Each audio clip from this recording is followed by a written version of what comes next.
Hello friends, நாம் இன்றைக்கி திருச்செந்தூரில் நடக்கிற சூரசம்ஹாரத்தை பற்றி தான் பார்க்க போகிறோம்.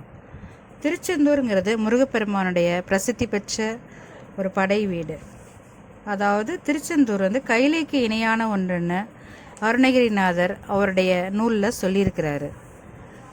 This video is sponsored by genreviews.online.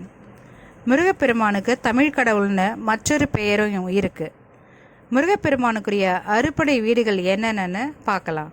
Thiruparankundram, Tiruchendur, Palani, Swamimalai, Tiruttani, Pazhamudircholai என்பதாகும். ஒவ்வொரு படை வீட்டிற்கும் சில சிறப்பம்சங்கள் இருக்குது. அதில் 2ஆம் படை வீடான திருச்செந்தூரில் நடக்கிற சூரசம்ஹாரம் தான் மிகவும் முக்கியமான ஒரு நிகழ்வு. இப்போ திருச்செந்தூரில் இருக்க முருகனை எப்படி கூப்பிட்றாங்கன்னா ஜெயந்திநாதன் அப்படின்னும் அழைக்கிறாங்க. கஷ்யப முனிவருக்கும் மாயைக்கும் பிறந்தவர் சூரபத்மன், சிங்கமுகம் கொண்ட தாரகாசுரன், சிங்கமுகன். இவங்க 3 பேருமே அசுரர்கள். சூரபத்மன் எப்படி இருப்பான்னா அசுர முகம் கொண்ட ஒரு அசுரன். சிங்கமுகன் சிங்க முகத்தோட உடைய அசுரன். தாரகன் யானை முகம் கொண்ட அசுரன். சூரபத்மன் கடும் தவம் புரிந்து நம்ம இந்த 1008 அண்டங்களையும் ஆட்சி செய்கிற வலிமை பெறணும் அப்படின்னு சொல்லி கடும் தவம் இருக்கிறான். எவ்வளோதான் தான் வரம் பெற்றாலும் சாகா வரம் வேணும் அப்படின்னு சிவன்கிட்ட வரம் கேட்குறான். அதே மாதிரி 1008 அண்டங்களையும் ஆட்சி செய்கிற வலிமை பெற்றிருந்தாலும் சாகாத வரம் வேணும்னு சிவன்கிட்ட கேட்கறதுனால அவன் செய்கிற அந்த கடும் தவத்தால் சிவன் அவன் முன் தோன்றி சரி என்ன வரம் வேணும் அப்படின்னு கேட்குறாரு. அதற்கு சூரபத்மன் தனக்கு இறக்காத வரம் வேணும் அப்படின்னு சொல்லி கேட்குறான். அதற்கு சிவன் என்ன சொல்கிறாருன்னா மனிதனாக பிறந்த ஒவ்வொருவரும் மரணித்தே ஆக வேண்டும் எப்படின்னு சொல்கிறாரு.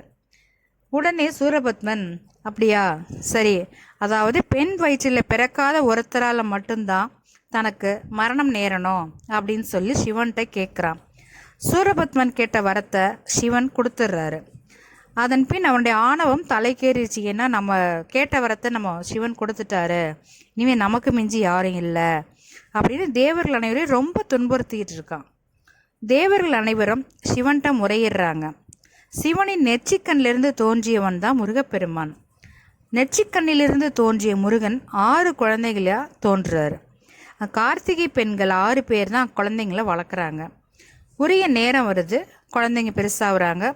உமாமகேஸ்வரி பார்வதி என்ன பண்ணுறாங்கன்னா அந்த 6 குழந்தைகளையும் ஒன்றா சேர்த்து முருகன்ற ஒரே தெய்வமாக்குறாரு. தன்னுடைய வேலை முருகன் கையில் கொடுத்து வீரபாகுவோட தலைமையில் போருக்கு அனுப்புகிறாங்க. 6 நாட்கள் சூரபத்மனோட நடைபெற்ற போரில் சூரபத்மன், தாரகன், சிங்கமுகன் இவங்க எல்லாரையும் அழித்து முருகன் வெற்றி மாலை சூடுறார். இறுதியில் போரில் அழிந்த சூரபத்மன் தன்னுடைய இறப்பின் போது முருகன்கிட்ட ஒரு வரம் கேட்குறாரு. தன்னை தன்னுடைய ஒரு பாகம் சேவலாகவும் மற்றொரு பாகம் மயிலாகவும் மாறி சேவல் முருகனுடைய கொடியாக மாறிடுது, மயில் வாகனமாக மாறிடுது. இதுவே சூரசம்ஹாரமாகும். ஓம் சரவண பவா.